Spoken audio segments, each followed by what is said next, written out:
Let's take this slide to talk about the Korean War, or technically the Korean conflict, as official war was never declared on anybody, but we know it as the Korean War, so we'll call it that, even though technically it wasn't a war. Now, the Korean War here is known as the Forgotten War. Fewer books, movies, studies are done about it than any other American war. I'm not quite sure why. It's incredibly significant. It's the first heating up of the Cold War, the first conflict that we see. And the Cold War sometimes is known as a proxy war because the U.S. and the Soviet Union never actually fight each other. It's always communism fighting democracy or capitalism, but it's never the U.S. and the Soviet Union fighting each other. We always have another country fighting instead, a proxy war, somebody fighting for us. And in this case, it's the Koreans. Okay? Sadly, what little most Americans know about the Korean War, they learned from watching MASH, a sitcom on TV, a comedy, drama, a little bit of everything, incredibly long-running, one of the longest-running primetime TV shows in history. But it's set during Korea, and most people, that's what little they know. So let's talk about the Korean War, or the Korean conflict here. Okay? And it starts with the division of Korea at the 38th parallel. If you look at the equator on the map and you count 38 lines up, you get the 38th parallel. Okay? At the end of World War II, Japan had conquered Korea during the war, but Japan loses, so they have to give it back. Problem is, who do they give it back to? The Soviet Union wants Korea as part of their little Soviet bloc. The United States wants Korea to be a free democratic country, so what ends up happening is they divide it right along this line here, the 38th parallel. Everything north of that line would be communist North Korea. Everything south of that line would be free democratic South Korea. The north supported by the Soviet Union and China all along its border. The south supported by the United States and the United Nations. Okay?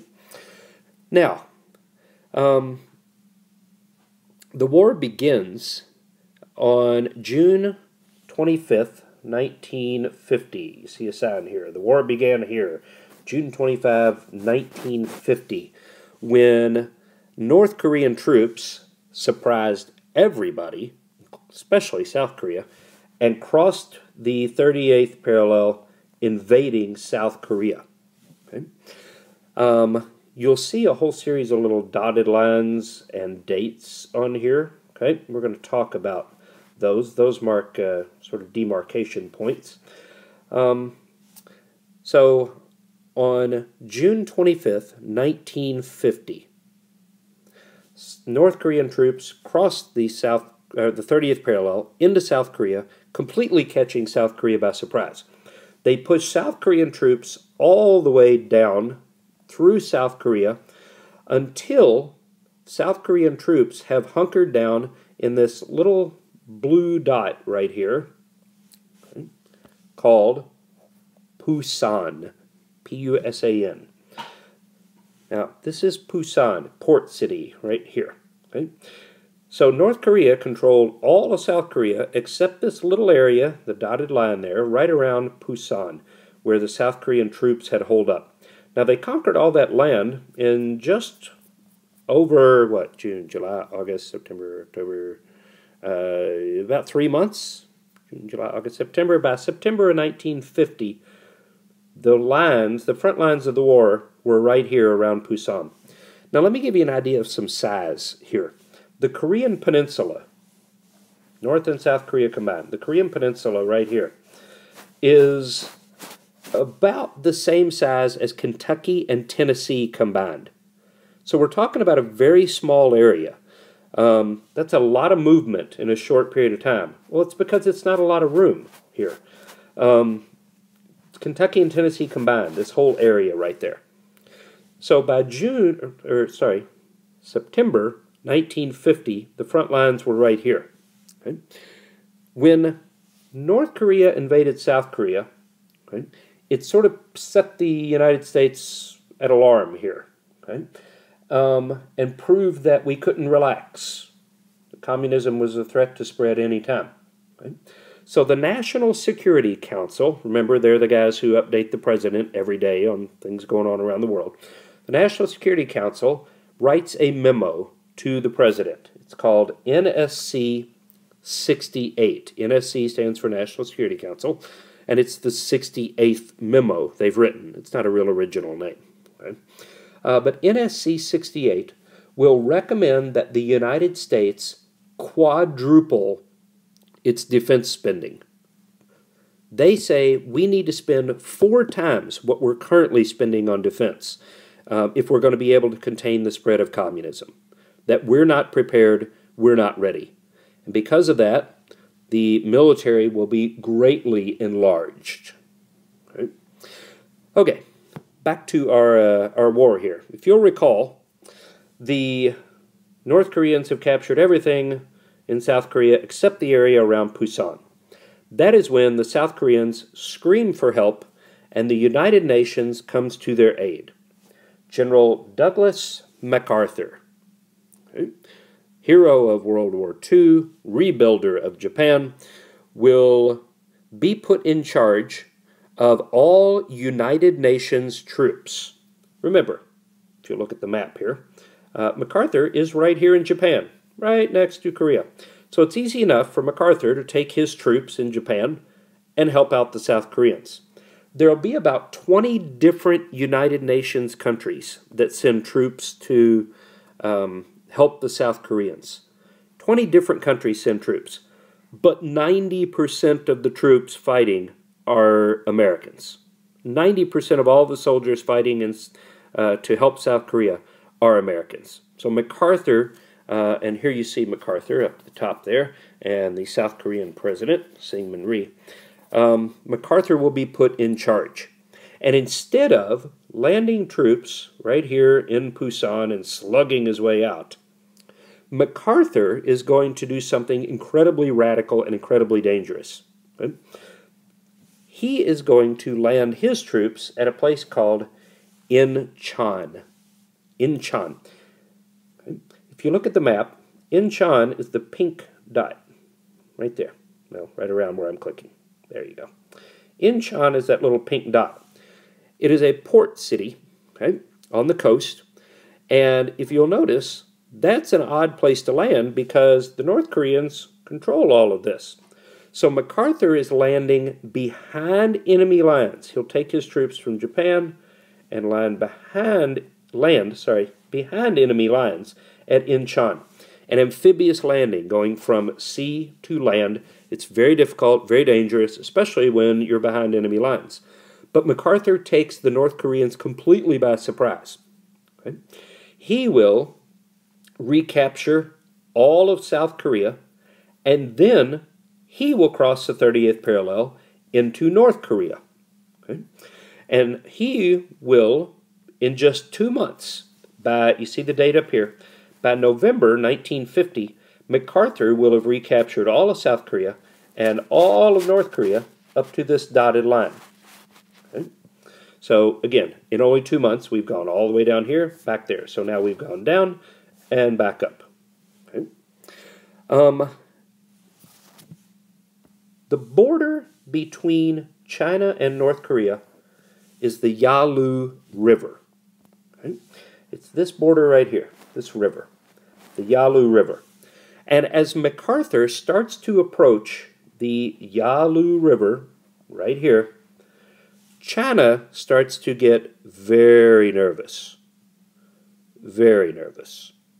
Okay? And China will cross the border and join the North Koreans. Hundreds of thousands of Chinese soldiers are now in the fight. And MacArthur will suddenly find himself greatly outnumbered. And by January of 1951, just 2 months later, the North Koreans and the Chinese now have recaptured all of North Korea, crossed the 38th parallel again, and moved to this dot right here. Okay. They've recaptured the South Korean capital, very significant, the little black dot right there. The South Korean capital of Seoul, S-E-O-U-L, that's Seoul, the little black dot right there. So we've gone down, back up, and back down again. Okay. Once the Chinese are in the fight, MacArthur calls on President Truman to escalate the war. He wants to step up the war. He wants to bomb Chinese military bases. He even considers using the atomic bomb against China. But Truman is not quite ready for that, because Truman realizes that any attack on China is liable to not stop with an attack on China. It's liable to bring the Soviet Union into the war. And if we do that, we're looking at World War III. So Truman refuses to escalate the war. He refuses to allow MacArthur to re-attack and cross the border into China. MacArthur's argument is, look, if we're here to fight communists, there's about 1 million of them right on the other side of the Yalu River. Let's go get them. Right? Truman refuses to authorize that. It is at that point that MacArthur publicly criticizes the president, his commander-in-chief, calls Truman a coward. Truman can't allow that to happen, this broach of military protocol. And then on April 11, 1951, so remember, we were down here in January 51. Okay. On April 11, 1951, President Harry Truman will fire General Douglas MacArthur. He removes him from command. Okay. This is a public relations nightmare for Truman because MacArthur is extremely popular. Okay. And MacArthur will be replaced by General Matthew Ridgway. Okay. Matthew Ridgway will replace MacArthur. Okay. It is at that point that a stalemate sets in. Now, a stalemate is where neither side can make any headway. Neither side can gain an advantage. And for the last 2 years of the war, we spend the whole war fighting right around here. Right about back where we started. Most of the last 2 years of the war are fought back and forth, back and forth, back and forth in this area. Neither side can make much headway.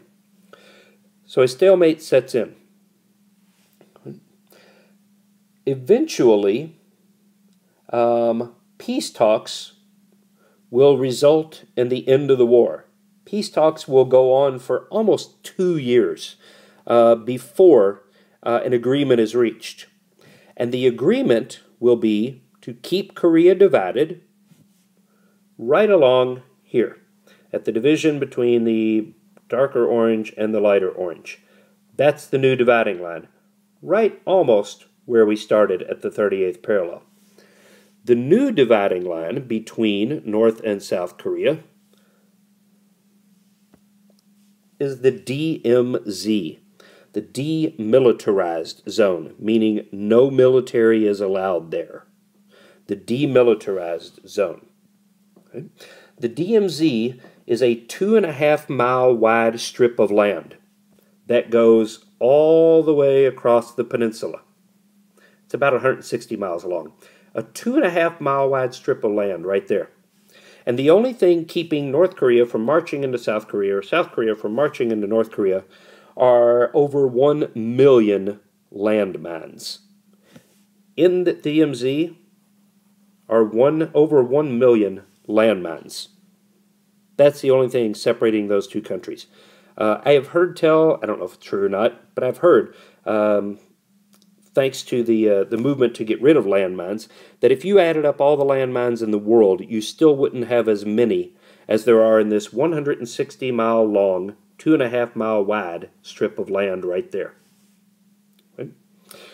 Now what you see, this little white dot right there, right?